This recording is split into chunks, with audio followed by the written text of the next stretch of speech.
जय श्री राम। परम प्रेम मेरे भाई बहन, स्वागत है आप सभी का अपने परिवार हिंदू रिचुअल चैनल में। 22 दिनों पश्चात वापस मुंबई आने का अवसर मिला। बाहर जहाँ जहाँ भी मैं था बहुत प्रयत्न किया कि जैसे महाशिवरात्रि को लाइव में बाबा झाड़ेश्वर नाथ जी का, उनकी अभिषेक सेवा पूजा का, रात्रि जागरण का दर्शन आपको करा पाऊँ, पर नेटवर्क प्रॉब्लम होने के कारण बहुत प्रयत्न करके भी मैं वो सेवा उपलब्ध नहीं करा सका। आज जो आपके सामने मैं निवेदन कर रहा हूँ उसका एक विशेष कारण ये है कि एक नई फिल्म आ रही है द कश्मीर फाइल्स। ये 11 मार्च 2022 को रिलीज हो रही है। इस फिल्म को हम सभी लोगों को अवश्य देखना चाहिए। हालांकि फिल्म देखने के लिए एक आचार्य का कहना बहुत उचित नहीं होता है।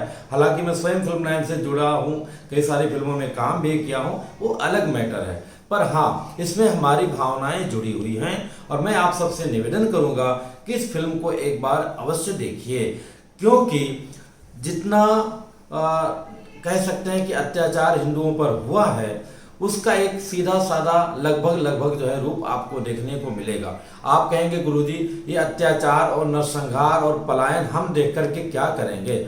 हमें अवश्य देखना चाहिए उसी प्रकार से जैसे कि हम स्वतंत्रता दिवस के दिन अथवा गणतंत्र दिवस के दिन आज़ादी के समय की फिल्मों को देखते हैं, अथवा हम जश्न इसलिए मनाते हैं कि हम उन चीज़ों को याद रखें कि कितने परिश्रम के बाद हमें स्वाधीनता का सुख मिल रहा है। उसी प्रकार से जैसे हम गुरु नानक देव जी की जयंती मनाते हैं, सरदार भगत सिंह की जयंती मनाते हैं, ताकि उनके माध्यम से हमें प्रेरणा मिल सके कि इस आज़ादी के लिए हमारे देशवासियों ने और वीर सपूतों ने कितना बलिदान दिया है। उसी प्रकार से जो फिल्म है द कश्मीर फाइल्स, कश्मीर के ऊपर बहुत सारी फिल्में बन चुकी हैं, पर उसकी जो एक इतनी बड़ी त्रासदी हुई है और अभी हिंदुओं के साथ, हिंदू ब्राह्मणों के साथ में, और आप सभी लोग जानते होंगे जो कश्मीर है ऋषि कश्यप की राजधानी रही है। वहाँ पर ऋषि लोग रहते थे, विद्या अध्ययन इत्यादि करते थे और विद्या का एक बहुत बड़ी नगरी थी, छोटी काशी भी कही जाती थी।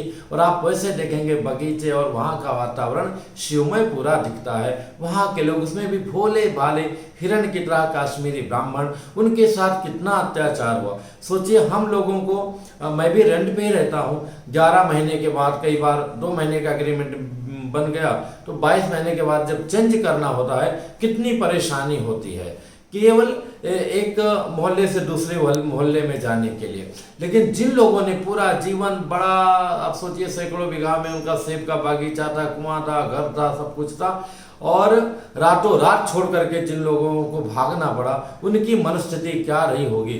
उतना तो भी एक बार चलाऊं है, पर जिनके सामने, पूरे परिवार के सामने, बच्चियों को, बेटियों को, बहुओं को, और उनको क्या क्या उनके साथ जुल्म किया गया जिसका कहना भी जो है बहुत कठिन है मेरे लिए, तो उन सब के ऊपर कितना बड़ा वज्रपात हुआ होगा। वही कारण था जब फिल्म का एक प्रीव्यू दिखाएगा तो वो सारे लोग जो है बिफर पड़े, और बिफर पड़ना एक स्वाभाविक है। जिसके अंदर भी आत्मा बची, जब वो भी वो फिल्म को देखेगा तो उसके अंदर वही भावनाएं जागृत हो जाएंगी, और जागृत होना भी चाहिए, क्योंकि जितने हम लोग कह सकते हैं कि अपने आप को बड़ा दिखाने के चक्कर में अपना स्वयं का विनाश करते जा रहे हैं, उतना शायद दूसरा कोई जो है कौम कर रहा होगा। कौम कहना भी उचित नहीं है, क्योंकि बाकी के लोग तो बहुत सतर्क हैं, हम ही लोग जो है बहुत जय जय सिया राम सबको दिखाने के चक्कर में हम अपना खुद का जो नुकसान करते जा रहे हैं। मेरा स्वयं का अनुभव है, मैं मीरा रोड में 2001-2 के दौरान था, नया नगर में। वहाँ पर उस समय एक सीधे सीधे कह सकता हूँ मुस्लिम की आबादी लगभग जो है, जब मैं मीरा नगर में था तो 20% था। जहाँ पे 30% उनकी आबादी हो गई, वहाँ से सारे हिंदू बेच बाच करके वहाँ से जाने लगे, चाहे मंदिर हो चाहे दूसरी जगह हो। आज वहाँ लगभग जो है मेरे ख्याल से 20% आबादी हिंदुओं की बची है, बाकी वहाँ से लोग देखते देखते मेरे जा चुके हैं। तो इसलिए हमें जागृत होना चाहिए। तो इस फिल्म को अवश्य देखिए और देख करके इसकी चर्चा कीजिए, आपस में बताना भी चाहिए। दूसरी बात, आपसे सबसे विशेष अनुरोध है कि हम धर्म कर्म नित्य नियम तभी कर पाएंगे जब हमारा घर, हमारा परिवार सुरक्षित होगा, तभी हमारा मन लगेगा। तो इसके लिए हमें सजग रहना बहुत जरूरी है। हम लोग स्वयं इतने बेशर्म कह सकते हैं, अथवा अपने प्रभु के प्रति, अपने धर्मों के प्रति हमारी आदर में कमी आई है कि जिसका मैं वर्णन या जिसकी बात मैं करूं तो कई बार हम स्वयं उत्तेजित हो सकते हैं। जैसे कि घर में आरती हो रही है तो बाकी लोग जो है, माँ आरती कर रही, भाई कर रहा, बहन कर रहे हैं, दूसरे लोग टीवी देखेंगे, पैर फैलाकर बैठेंगे। जबकि हमें सीखना चाहिए अच्छाइयाँ कहीं से भी हो, मुस्लिम बंधुओं में या दूसरे लोगों में ये चीज नहीं होती है, तो हमें ये स्वीकार करना होगा। आजकल और भी दुर्भाग्य कि जितने बड़े मंदिरों के ट्रस्टी हैं उसमें जो है आप देखेंगे, जो भी कमेटी गण है उसमें कम से कम 60% ऐसे लोग हैं जिनके अंदर कोई भावना ही नहीं होता है। भगवान की आरती हो रही है, वो लोग वहां बैठ के गप मार रहे होते हैं। ये सब हम लोगों को कमजोर कर रहा है। हमको इसमें, जब हम स्वयं हमारी आस्था नहीं होगी तो हमारे दूसरे भाई बंधुओं की आस्था कैसे होगी। तो इस प्रकार से हमें क्या करना चाहिए, आसपास जो मंदिर है अथवा आरएसएस तो अपने स्तर पे काम करता ही है। पहले मंगल मीटिंग होती थी, जितने भी नवयुवक हैं मंगलवार को बैठते थे, श्री हनुमान चालीसा अथवा सुंदरकांड का पाठ करते थे और आपस में हमारे वातावरण में क्या हो रहा है उसकी चर्चा करते थे। उसी प्रकार से हमें आज भी, अगर हम आज के समय में मंगल को नहीं इकट्ठा हो सकते हैं, रविवार को मंदिर में एक समय अवश्य जाना चाहिए। भगवान का संकीर्तन भजन करने के बाद कम से कम 15 मिनट हमारे आसपास क्या हो रहा है, हम कैसे संगठित हों, कैसे मजबूत रहें, हमारे बीच का कोई दुखी है, कोई दीन है, कोई गरीब है, कोई जरूरतमंद है, उसकी हम लोग मदद कैसे कर सकें, इस सब पर हमें विशेष प्रयास करना चाहिए और वो भी प्रैक्टिकल के रूप में। तो इस सब से हमारा संगठन मजबूत होगा ताकि भविष्य में फिर कभी कोई कश्मीर जैसी स्थिति, आप जहां रह रहे हो, आप जिस एरिया में, जिस इलाके में रह रहे हो, वहां आपको ना भोगना पड़े। हमें ये सब हमें सत्कर्म करने के लिए ठीक है कि हम कोई पद पर है, कोई किसी पद पर है, कोई किसी पद पर है।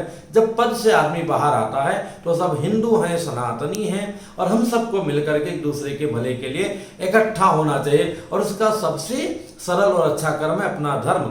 जो व्यक्ति अपने धर्म से हट गया, जय जय सिया राम। जैसे मैं आपके सामने, कैमरा का एक धर्म है कि उसका लेंस है, लेंस के सामने मैं बोल रहा हूँ। अगर मैं इस धर्म को त्याग दूंगा कि मैं चेयर ले जाकर उस साइड बैठ जाऊंगा तो जय जय सिया राम मैं आपको दिखाई नहीं पड़ूंगा। इसी प्रकार से हर चीज का एक अपना धर्म है, आप सभी लोग जानते हैं। तो अपने जो भी भगवान के प्रति आपकी निष्ठा, इसीलिए तो हम उनसे एक, जो हमारे मुस्लिम बंधुगण हैं उनसे हमें एक सीख लेना चाहिए। हमें किसी का विरोध नहीं है, पर हमें अपना बचाव अवश्य करना है। सीख लेना चाहिए कि वो अपने धर्म में कट्टर होते हैं। अपने यहाँ तो इतनी लिबर्टी है कि जिस भगवान को भी मानो, आप मानो, पूरी तरह से मानो। तो ये वीडियो बहुत लंबा हो जाएगा। मेरा केवल इतने कहना है कि अब ये समय है और बहुत सालों बाद में कह सकते हैं 19 जनवरी 1990 को इतनी दुखद घटना हुई थी। लगभग 30 वर्षों के बाद में एक वहाँ की एक सच्ची रिपोर्ट, एक सच्ची चीजें जो बहुत ही कष्टकारी हमारे सामने आई है, उसको देख करके हमारा खून खोलना चाहिए। और खून खोलने का मतलब ये नहीं कि हम दूसरे का जाके गला पकड़ें, हम सतर्क हो जाएं, सावधान हो जाएं और अपने लोगों को संगठित करने का प्रयास करें। और इस फिल्म को भी जिस व्यक्ति ने बनाया है उसको हम सपोर्ट करें, उसको हम धन्यवाद दें कि भैया इस वातावरण में भी आपने इस संघर्ष को लेकर के आए हैं बिल्कुल ईमानदारी के साथ में। और ये हमें समझना होगा, तभी हम लोग जो है अपने आप को बचा पाएंगे। फिर मिलूंगा एक नई जानकारी के साथ में। बहुत सारी बातें करनी है, वीडियो बहुत बड़ा हो जाएगा, अभी मैं ही विराम लेता हूँ। लेकिन मैं चाहूंगा कि आप लोग ये फिल्म अवश्य देखें और उसके बाद में, देखने के बाद में अपना अपना रिव्यू दें और लोगों में भी बात बढ़ाएं कि कम से कम इनको पता तो चले कि हमारे साथ, हमारे भाई बहनों के साथ में कितना कितना मतलब कृत्य किया गया था। जिनका बड़े बड़े महल थे वो लोग, आप सोचिए 6x6 के टेंट में रहते थे, सांप आके काट लेते थे, कितनी बीमारियां हो गई थी, क्योंकि बहुत मासूम लोग थे। जैसे आप कई चीजें फ्रिज में रखते हैं, बाहर रख के खराब हो जाता है, ऐसे लोग इतने मासूम थे। और जब 6x6 में 12-12, 8-8 लोग रह रहे थे, कैसे उनकी दुर्दशा थी कि उसका वर्णन आप स्वयं फिल्म के माध्यम से देख पाएंगे। फिर मिलूंगा एक नई जानकारी के साथ में। जय श्री राम।